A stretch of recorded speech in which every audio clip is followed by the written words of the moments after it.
अब हम लोग बात करते हैं कि प्रतिपूरक वनीकरण कोष प्रबंधन योजना प्राधिकरण की। प्रतिपूरक का प्रतिपूरक वनीकरण कोष प्रबंधन योजना जो प्राधिकरण है, जिसे CAMPA कहते हैं, compensatory afforestation fund management and planning authority, इसकी स्थापना जो है ये उच्चतम न्यायालय ने 10 जुलाई 2009 को अपने एक आदेश में जो है आदेश के माध्यम से इसकी स्थापना के लिए आदेश दिया। इसकी स्थापना क्यों हुई, इसके पहले मैं थोड़ा चर्चा करता हूँ कि जब भी कोई राज्य सरकार या कोई भी सरकार या कोई निजी कंपनी या व्यक्ति जब किसी वन क्षेत्र में यानी जंगल के क्षेत्र में जब कोई कार्य करता है, निर्माण कार्य करता है, तो उसको सबसे पहले पर्यावरण वन एवं जलवायु परिवर्तन मंत्रालय से अनुमति लेनी पड़ती है। उसके बाद उसको राज्य सरकार के वन विभाग से परमिशन लेना पड़ता है। अगर राज्य सरकार के वन विभाग ने उसको परमिशन दे दिया तो परमिशन के बाद जितने दायरे में वनों की कटाई या कोई भी निर्माण कार्य होता है, कुछ भी अगर होता है, तो इस दोनों संस्थाओं से परमिशन अनुमति लेना इम्पॉर्टेंट है। तो यदि राज्य सरकार का जो वन विभाग है अगर वो निर्माण कार्य के लिए अनुमति दे देता है तो जितने दायरे में पौधों को हटाया जाएगा, उन पेड़ पौधों के लिए प्रतिपूरक यानी उनके स्थान पे कुछ पैसा जो है उनको जमा करना पड़ेगा उस विभाग को, ताकि वो उनके स्थान पे नए पौधों को लगा सके और जो क्षति हुई है उसको प्रबंधित कर सके। तो इसी के लिए जो है पहले इसको प्रतिपूरक वनीकरण गैर वन के नाम से जाना जाता है, यानी जितने भी क्षेत्र में वनों का जो कटाई हुआ है या जितने क्षेत्र में वनों का दोहन हुआ है उसको मैनेज करने के लिए इस प्रकार के कोष की स्थापना की गई थी। लेकिन बाद में इसमें कुछ विसंगतियां उत्पन्न हुई, कुछ इसमें दोष उत्पन्न हुए, जिसके कारण सुप्रीम कोर्ट ने 10 जुलाई 2009 को एक आदेश दिया जिसमें प्रतिपूरक वनीकरण कोष प्रबंधन योजना प्राधिकरण की स्थापना की बात कही गई। तो ये पूरा एक इस प्रकार से ये पूरा इसका एक इतिहास रहा है। वर्तमान में ये जो है ये एक राष्ट्रीय सलाहकार परिषद के रूप में पर्यावरण वन एवं जलवायु परिवर्तन मंत्रालय के केंद्रीय मंत्री की अध्यक्षता में कार्य करता है। इस तरह पर्यावरण और वन एवं जलवायु परिवर्तन मंत्रालय को प्रतिपूरक वनीकरण संबंधी गतिविधियों की निगरानी, तकनीकी सहायता और मूल्यांकन के लिए उत्तरदायी संस्था बनाया गया है।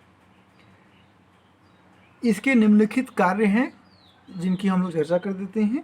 पहला कार्य यह है कि राज्य की जो कैंपा है यानी स्टेट कैंपा जिसे है के लिए विस्तृत दिशा निर्देश जारी किया जाता है। राष्ट्रीय कैंपा को आवश्यक वैज्ञानिक और तकनीकी सहायता उपलब्ध करवाना। दूसरा, राज्य कैंपा की योजना और कार्यक्रम की समीक्षा कर उन्हें आवश्यक सुझाव देना। अंतर्राज्यीय या केंद्र राज्य विवादों को राज्य कैंपा आसानी से निपटा सके, इसके लिए एक बेहतर तंत्र का निर्माण करना। इसका जो है वो इसके मुख्य कार्य हैं। कैंपा निधि का जो उपयोग है वो पर्यावरण वन एवं जलवायु परिवर्तन मंत्रालय ने सुप्रीम कोर्ट की सहमति से राज्यों में एक एजेंसी का गठन किया है जिसे राज्य कैंपा कहते हैं। ये जो फंड होता है ये वनों के संरक्षण और उनके पुनर्निर्माण, ढांचागत विकास और वन्य जीव संरक्षण के लिए किया जाता है। राष्ट्रीय वन नीति जो 2016 में आई थी उसके मसौदे के अनुसार इसका जो फंड है उसका इस्तेमाल वन्य जीव गलियारे जिसे वाइल्ड लाइफ कॉरिडोर कहते हैं की खरीद हेतु किया जाएगा। दूसरा, अगर हम संक्षेप में कहें तो राज्य कैंपा का मुख्य कार्य प्राकृतिक वनों का पुनर्निर्माण और इस कार्य में संलग्न वन विभाग के लिए संस्थाओं का विकास करना है।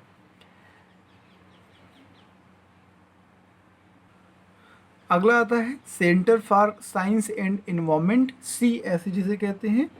Centre for science and environment Bharat का अग्रणी पर्यावरणीय गैर सरकारी संगठन है, जिसकी जिसकी स्थापना जो है वो अनिल कुमार अग्रवाल ने किया था। 1980 में इसे स्थापित किया गया था। इसका उद्देश्य पर्यावरण और विकास के संबंधों का अध्ययन करना, मूल्यांकन करना और सतत विकास के प्रति लोगों को चेताना या जागृत करना।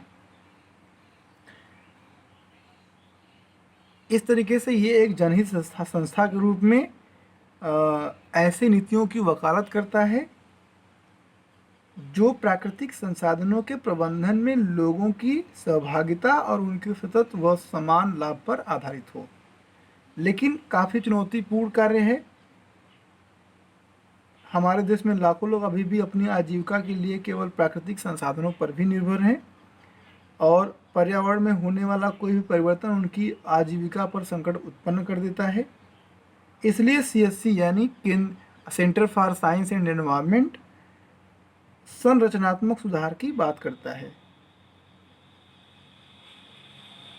जिसके कारण विकास के साथ साथ पर्यावरण को भी संरक्षित रखा जा सके। विकास का एक वैकल्पिक मॉडल होना चाहिए, उसकी भी बात ये CSC करता है। और CSC यानी centre for science and environment पर्यावरणीय मुद्दों को उठाता है, उसके साथ ही उनका संभावित समाधान भी विभिन्न पत्रिकाओं के माध्यम से प्रस्तुत करता है। डाउन टू अर्थ,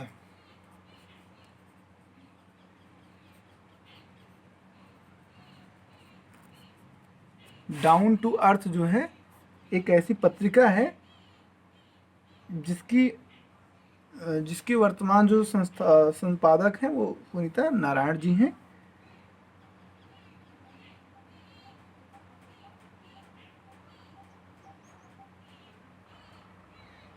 इस संस्था के 5 प्रमुख कार्य हैं। पहला है संचार माध्यम से जागरूकता का प्रसार करना, दूसरा है शोध और चर्चा करना, तीसरा है शिक्षण और प्रशिक्षण का कार्यक्रम चलाना, चौथा है ज्ञान पोर्टल को स्थापित करना, पांचवा है प्रदूषण की निगरानी करना। इस प्रकार से इनके कार्यक्रम को चलाए जा रहे हैं। अब हम बात करते हैं पर्यावरण शिक्षा केंद्र की, जिसे CEE कहते हैं, यानी environmental centre for environmental education, centre for environment education CEE की। तो जो हमारा पर्यावरण शिक्षा केंद्र है यानी environmental centre for environmental education, ये संस्था भारत के समग्र पर्यावरण और विशाल रणनीति में पर्यावरण शिक्षा के महत्व को मान्यता प्रदान करने के लिए बनाया गया था। 1984 में सरकारी और गैर सरकारी संस्थाओं के बीच एक अद्वितीय भागीदारी के परिणाम स्वरूप CEE यानी सेंटर फॉर एनवायरमेंटल एजुकेशन को पर्यावरण, वन एवं जलवायु परिवर्तन मंत्रालय द्वारा उत्कृष्टता के केंद्र के रूप में स्थापित किया गया था 1984 में। इसका जो मुख्यालय है वो अहमदाबाद में है। ये पर्यावरण के प्रति जागरूकता उत्पन्न करने वाली संस्था है। इसको जो मान्यता प्राप्त हुई है वो मान्यता नेहरू फाउंडेशन फॉर डेवलपमेंट से हुई है।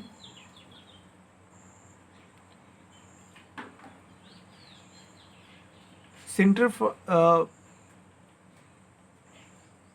फॉर इन्वायरमेंटल एजुकेशन यानी जिसे CEE कहते हैं, वो सस्टेनेबल डेवलपमेंट यानी जिसे सतत विकास कहा जाता है को सुनिश्चित करने के लिए केवल पर्यावरणीय कानूनों और संगठनों को पर्याप्त नहीं मानता, बल्कि पर्यावरणीय शिक्षा के व्यापक प्रसार के माध्यम से लोगों को पर्यावरण संरक्षण के प्रति जागरूक करता है और इस तरह विकास को संपोषणी के साथ साथ अधिक समावेशी भी बनाता है।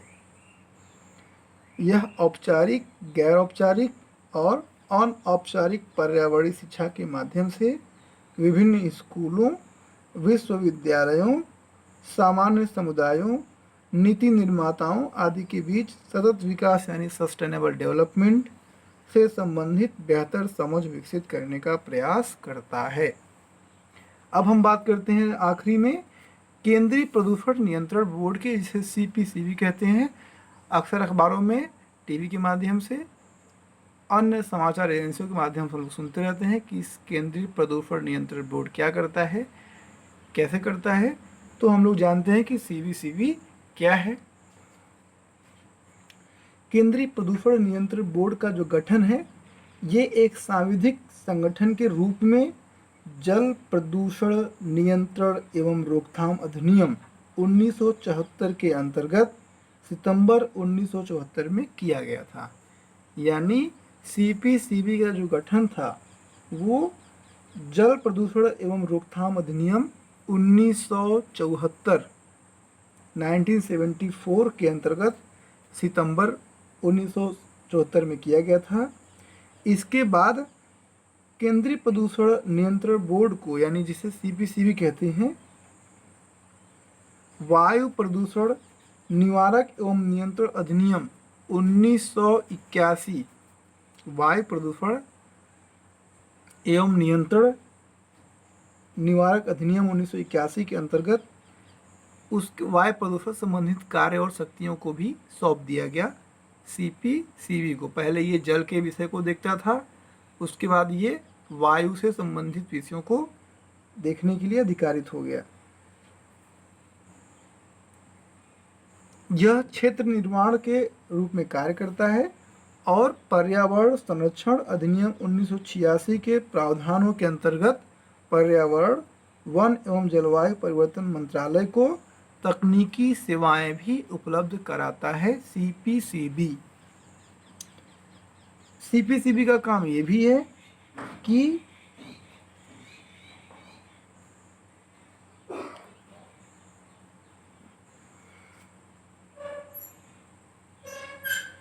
जल प्रदूषण निवारक एवं नियंत्रण अधिनियम 1974 और वायु प्रदूषण निवारक एवं नियंत्रण अधिनियम 1981 के अंतर्गत जल प्रदूषण के निवारक एवं नियंत्रण द्वारा राज्यों के विभिन्न क्षेत्रों में कुओं और नदियों की स्थिति को सुधारे तथा देश में वायु प्रदूषण के निराकरण और नियंत्रण के लिए वायु गुणवत्ता में सुधार लाए। ये काम है CPCB का। ये इसके अलावा वायु गुणवत्ता की निगरानी करता है, यानी जिसे एयर क्वालिटी मॉनिटरिंग कहते हैं। वायु गुणवत्ता प्रबंधन का भी कार्य करता है। राष्ट्रीय वायु निगरानी कार्यक्रम, जिसे national air monitoring programme NAMP कहते हैं,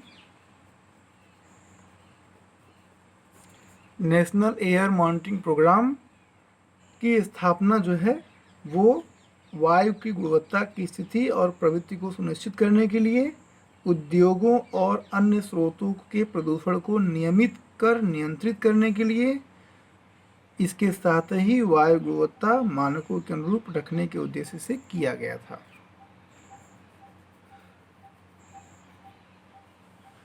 CPCB औद्योगिक स्थापना और शहरों की योजना तैयार करने के लिए अपेक्षित वायु गुणवत्ता के आंकड़ों की पृष्ठभूमि भी उपलब्ध कराता है। भारतीय संसद जो है वो जल निकायों की स्वास्थ्यप्रदता को बरकरार रखने और सुरक्षित रखने के लिए जल प्रदूषण निवारक एवं नियंत्रण अधिनियम 1974 बनाया था, जिसके अंतर्गत इसकी स्थापना की गई थी CPCB की। और उस अधिनियम के तहत, उस अधिनियम की आवश्यकता क्यों पड़ी या उस अधिनियम को क्यों बनाया गया, उसके पीछे कारण ये था कि ये जो संस्था बनाई जा रही है ये जल प्रदूषण से संबंधित तकनीकी और सांख्यिकी आंकड़ों को एकत्रित करेगा, इसको मिलाएगा और उसका प्रसार करेगा इस प्रकार से इसका ये कार्य था। यानी इसका एक महत्वपूर्ण कार्य ये था कि जो जल गुणवत्ता की जो निगरानी है, निरीक्षण है, वो सीपीसीबी को करना है। केंद्रीय प्रदूषण नियंत्रण बोर्ड द्वारा यानी सीबीसीबी द्वारा कुछ निम्नलिखित कार्य किए जाते हैं, जिसमें मुख्य रूप से air quality and pollution, water quality and pollution, शहरी पर्यावरण,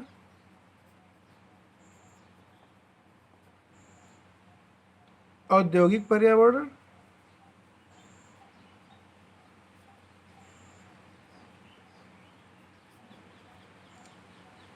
पर्यावरणीय योजना,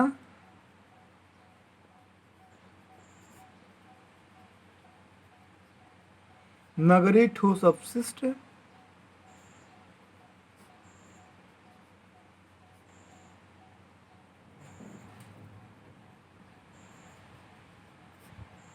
और ध्वनि प्रदूषण।